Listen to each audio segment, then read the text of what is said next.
Mari kita lihat pertandingan antara Ratu Catur Cantik Judith Polgar melawan Raja Catur Magnus Carlsen. Pion E4, pembukaan bidak raja. Yang berikutnya adalah pion C5, pembukaan Sisilia ya. Yang berikutnya adalah kuda F3, pengembangan kuda. Berikutnya adalah pion E6, membuka jalur gajah ya. Yang berikutnya adalah pion D4, penguasaan petak pusat. Yang berikutnya pion makan pion. Yang berikutnya kuda makan pion. Yang berikutnya adalah kuda C6. Di sini Carlsen mengajak pertukaran kuda ya. Maka yang berikutnya adalah kuda C3, pengembangan kuda. Yang berikutnya adalah pion A6, antisipasi kuda maju ya, kuda di B. Maka yang berikutnya adalah bishop E3, pengembangan gajah.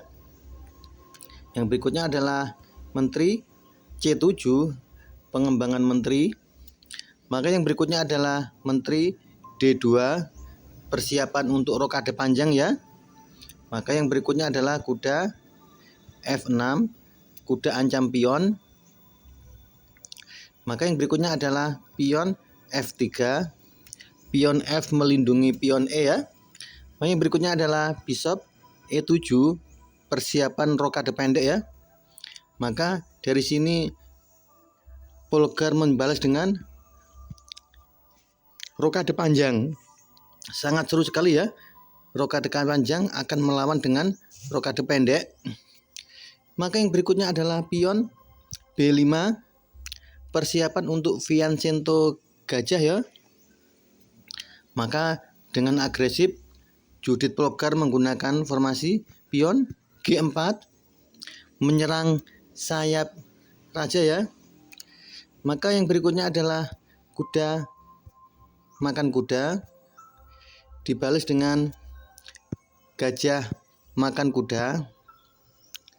Maka yang berikutnya adalah bishop B7, Vincento gajah ya. Maka yang berikutnya adalah pion E5. Inilah dengan sangat agresif ya. Pion mengancam kuda dan di sini kuda harus pergi ya. Maka yang dilakukan Magnus adalah dengan kuda G4. Dengan kuda G4 dengan harapan apabila pion makan kuda, maka gajah bisa makan benteng. Tapi di kejadian yang sesungguhnya adalah tidak seperti itu. Yang dilakukan Judith Polgar adalah melakukan langkah dengan benteng G1. Di sini benteng mengancam kuda ya, dan juga mengancam pion G. Maka yang berikutnya adalah kuda H6, kuda melindungi dari serangan pion. Maka yang berikutnya adalah bishop D3, pengembangan gajah. Bisa kita lihat ya bagaimana kekuatan putih dengan dua gajahnya. Maka yang berikutnya adalah bishop F8, perlindungan terhadap pion yang diancam oleh benteng. Maka yang berikutnya adalah bishop E4. Di sini Judith Polgar mengajak pertukaran ya terhadap gajahnya karena gajah hitam terlalu kuat. Maka yang berikutnya adalah benteng C8, memperkuat jalur C. Maka yang berikutnya adalah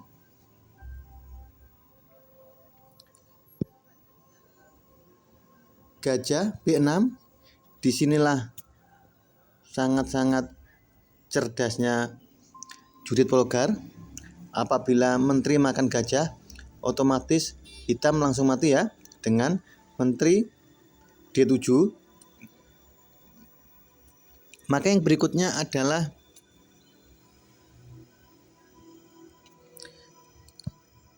gajah makan gajah.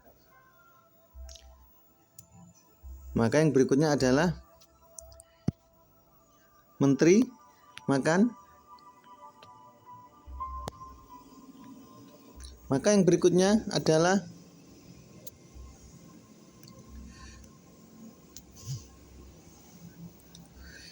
gajah C6 melindungi pion D dari serangan Magnus.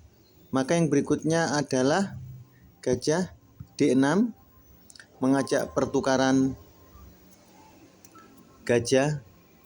Maka Carlsen menjawab dengan kuda F5, dan setelah langkah ini Magnus Carlsen menyerah dengan kuda E4, dan di sini Magnus menyerah karena sudah kalah perwira ya, kalah menteri, dan menyerah Magnus Carlsen dari Judith Polgar.